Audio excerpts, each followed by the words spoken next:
దేశం కోసం జరిగే ఎన్నికల నగారా మోగింది. రానున్న ఎన్నికల్లో నరేంద్ర మోడీ నాయకత్వంలో ఎన్డీఏ కూటమి 400 సీట్లు గెలిచే దిశగా కృషి చేస్తోందని కేంద్ర మంత్రి కిషన్ రెడ్డి అన్నారు. బాగ్ అంబర్పేట్ డివిజన్లోని నందనవనం, శారదానగర్, సంజయ్ గాంధీ నగర్, సాయిబాబా నగర్, ఈసీ కాలనీలో బస్తీలో పర్యటించారు. ఈ సందర్భంగా వారు మాట్లాడుతూ దేశ ప్రజలు నరేంద్ర మోడీ నాయకత్వాన్ని మళ్లీ కోరుకుంటున్నారని, బీజేపీకి 302 సీట్లు ఉన్నాయని, ఇప్పుడు 370 సీట్లతో మళ్లీ బీజేపీ స్వతంత్రంగా ప్రభుత్వం ఏర్పాటు చేస్తుందని ధీమా వ్యక్తం చేశారు.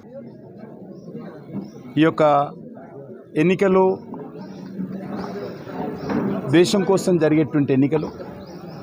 ఈ ఎన్నికలు నరేంద్ర మోడీ గారికి ఎంత మెజార్టీ స్థానాలు లభిస్తాయో నిర్దేశించేటువంటి ఎన్నికలు.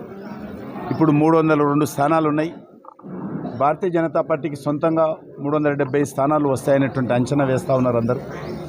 ఎన్డీఏకు 400 సీట్లు దాటాలనేటువంటి లక్ష్యంతో పనిచేస్తూ ఉన్నారు.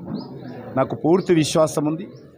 దేశంలో గతంలో ఎన్నడూ లేనటువంటి మెజార్టీ నరేంద్ర మోడీ గారి నాయకత్వంలో ఈరోజు భారతీయ జనతా పార్టీకి దేశ ప్రజలు కట్టబెట్టబోతా ఉన్నారు. దేశంలో శాంతి భద్రతలు కాపాడడం కోసం, దేశంలో సుస్థిరమైనటువంటి ప్రభుత్వం ఏర్పాటు చేయడం కోసం, దేశంలో ఒక శాంతి